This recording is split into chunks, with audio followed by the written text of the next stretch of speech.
Hello hello madam, ನನ್ನ ಧ್ವನಿ ಕೇಳಿಸ್ತಾ ಇದೆಯಾ? ಸೌಮ್ಯ ರೆಡ್ಡಿ ಅವರು. ಹಾ, ಕೇಳಿಸ್ತಾ ಇದೆ ಮೇಡಮ್ ನಮಸ್ತೆ.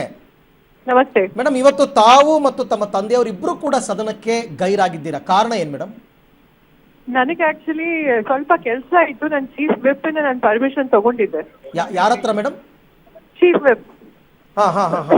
ಮತ್ತೆ ಸ್ಪೀಕರ್ ಸರಿಗೂ ನಾನು ಹೇಳಿದ್ದೆ, ನಾನು ಇವತ್ತು ನಾಳೆ ಬರ್ತೀನಿ. ಇವತ್ತು ಮೈ ಹುಷಾರಿರ್ಲಿಲ್ಲ, ಹ್ಮ್ ಸೊ ಅದಕ್ಕೆ ನಾಳೆ ಬರ್ತಿದ್ದೀನಿ. ಇವತ್ತು ದಯವಿಟ್ಟು ಸ್ವಲ್ಪ ಕೆಲಸನೂ ಇತ್ತು, ಹ್ಮ್. ಸೊ ಅದಕ್ಕೆ ಪರ್ಮಿಷನ್ ಕೇಳಿದ್ದೆ. ತಮ್ಮ ತಂದೆಯವರು ಮೇಡಮ್? ಅವ್ರಿಗೆ ಅವ್ರಿಗೂ ಕೆಲಸ ಇತ್ತು ಅನ್ಸುತ್ತೆ. ಐ ಥಿಂಕ್ ನಾಳೆ ಬರ್ತಾರೆ. ಅಂದ್ರೆ ತಾವಿಬ್ರು ಕೂಡ ತಮ್ಮ ಪಕ್ಷದ ನಾಯಕರ ಬಳಿ ಪರ್ಮಿಷನ್ ತಗೊಂಡಿದ್ದೀರಾ? ಹೌದು, ಖಂಡಿತ. ಬೇಕಾದ್ರೆ ನೀವು ನಮ್ಮ chief whip Ganesh Hukkeri sir, ನೀವು ಅವ್ರನ್ನ ಕೇಳ್ಬೋದು. ಓಕೆ ಮೇಡಮ್, ಏನಾಗುತ್ತೆ ಇವತ್ತು ಕೆಲವರು ಅತೃಪ್ತರು ಅಂತ ಅನಿಸ್ಕೊಂಡಂತವ್ರು ಬಂದಿಲ್ಲದೆ ಇದ್ದಾಗ ತಮ್ಮಿಬ್ಬರ ಹೆಸರು ಕೂಡ ಅದಕ್ಕೆ ಸೇರ್ಕೊಂಡ್ಬಿಡುತ್ತೆ. ಅದಕ್ಕೆ ಕ್ಲಾರಿಫಿಕೇಶನ್ ತಗೋತಾ ಇದ್ದೀನಿ ನಾನು. ಇಲ್ಲ, ಹಾಗೇನಿಲ್ಲ. ನಾವು ಯಾವತ್ತೂ ಆ ತರ ಏನೂ ಇಲ್ಲ. ಅಲ್ಲ, ಗೊತ್ತಿತ್ತು ತಾವಿಬ್ರು ಕೂಡ ಆ ಥರ ಮಾಡಲ್ಲ ಅಂತ, but still no, I had taken permission ಅಂತ ಕೇಳಿದೆ. ನಾಳೆ ಬರ್ತೀನಿ, ಇವತ್ತು ಆಗ್ತಿಲ್ಲ ಅಂತ. ಓಕೆ, ಬಟ್ ಒಂದು ಮಾತು ಕೇಳಿ ಬರ್ತಾ ಇತ್ತು, ತಮಗಿನ್ನೂ ಕೂಡ ಪಕ್ಷದ ಮೇಲೆ ಸಿಟ್ಟಿದೆ, ತಮ್ಮ ತಂದೆಯವ್ರನ್ನ ಮಂತ್ರಿ ಮಾಡಲಿಲ್ಲ ಅಂತ ಅಂದ್ಬಿಟ್ಟು ಆ ಕಾರಣದಿಂದನೇ ಹೈಕಮಾಂಡ್ಗೆ ಸಂದೇಶ ಕೊಡೋದಕ್ಕೆ ತಾವಿಬ್ಬರು ಗೈರಾಗಿದ್ದೀರಾ ಅಂತ. ಇಲ್ಲ, ಹಾಗೇನಿಲ್ಲ.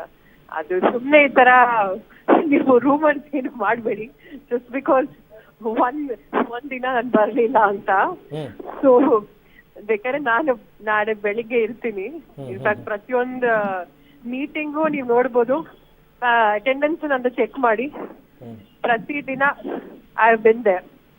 ರೂಮರ್ ಅಂದ್ರೆ ಅವತ್ತು ಕ್ಯಾಬಿನೆಟ್ ಎಕ್ಸ್ಪಾನ್ಷನ್ ಆದಾಗ ತಾವು ಮೀಡಿಯಾ ಮುಂದೆ ಡೈರೆಕ್ಟ್ ಆಗಿ ಅಸಮಾಧಾನ ವ್ಯಕ್ತಪಡಿಸಿದ್ರಿ, ತಮ್ಮ ತಂದೆಯವ್ರಿಗೆ ಸಿಗಬೇಕಾಗಿತ್ತು ಅಂತ ಅಂದ್ಬಿಟ್ಟು. ಹೌದು, ಅದಕ್ಕೋಸ್ಕರ ಅದಕ್ಕೇನಾದ್ರೂ ಈ ತರ ಲಿಂಕ್ ಮಾಡಿ ಹೇಳ್ತಾ ಇದಾರಾ ಅಂತ? ಇಲ್ಲ, ಅದು ಇದು ಏನೋ ಸಂಬಂಧ ಇಲ್ಲ. ನೋಡಿ, ಒಂದು ಕುಟುಂಬ ಅಂದ್ರೆ ಸಣ್ಣ ಪುಟ್ಟ ಈ ತರ ಯಾವಾಗ್ಲೂ ಇದ್ದೇ ಇರುತ್ತೆ. So that was during that time, cabinet expansion time ಅಲ್ಲಿ. ಬಟ್ ಇವತ್ತು ತಮ್ಮ ಪಕ್ಷದಿಂದ ವಿಪ್ ಜಾರಿ ಆಗಿತ್ತಲ್ವಾ ಮೇಡಮ್? ಹೌದು, ಜಾರಿ ಆಗಿತ್ತು. ಬಟ್ ನನ್ನ ಪರ್ಮಿಷನ್ ನಾನು ತಗೊಂಡಿದ್ದೆ ಆಕ್ಚುಲಿ. ಓಕೆ, ಯಾರು ವಿಪ್ ಜಾರಿ ಮಾಡಿದ್ರು ಅವ್ರ ಹತ್ರನೇ permission ತಗೊಂಡಿದ್ದೀರಾ?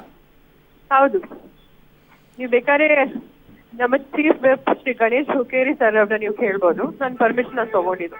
Okay madam, okay. But ಇವತ್ತಿನ ಡೆವಲಪ್ಮೆಂಟ್ಸ್ ತಮ್ಮ ಗಮನಕ್ಕೆ ಬಂತಾ ಮೇಡಮ್, ಸದನದಲ್ಲಿ ಏನೇನಾಯ್ತು ಅಂತ? ಹೌದು, ನಾನು ನೋಡಿದೆ ಈಗ ತಾನೇ ಇದು ಸೋಷಿಯಲ್ ಮೀಡಿಯಾ ಅಲ್ಲಿ, ಟಿವಿಯಲ್ಲಿ. Very unfortunate. ಓಕೆ ಸೌಮ್ಯ ರೆಡ್ಡಿ ಅವರೇ, ಥ್ಯಾಂಕ್ ಯು ಪಬ್ಲಿಕ್ ಟಿವಿ ಜೊತೆ ಮಾತನಾಡೋದಕ್ಕೆ. ನಾನು ಮತ್ತು ನಮ್ಮ ತಂದೆ ಇಬ್ಬರು ಕೂಡ ಗಣೇಶ್ ಹುಕ್ಕೇರಿ ಸಚೇತಕರಿಂದ ಪರ್ಮಿಷನ್ ತಗೊಂಡಿದ್ದೀವಿ. ವಿಪ್ ಜಾರಿ ಆಗಿದ್ರು ಕೂಡ ಬೇರೆ ಕೆಲಸಗಳಿತ್ತು, ನಾಳೆಯಿಂದ ಹಾಜರಾಗ್ತೀವಿ ಅಂತ ಹೇಳಿದ್ದಾರೆ.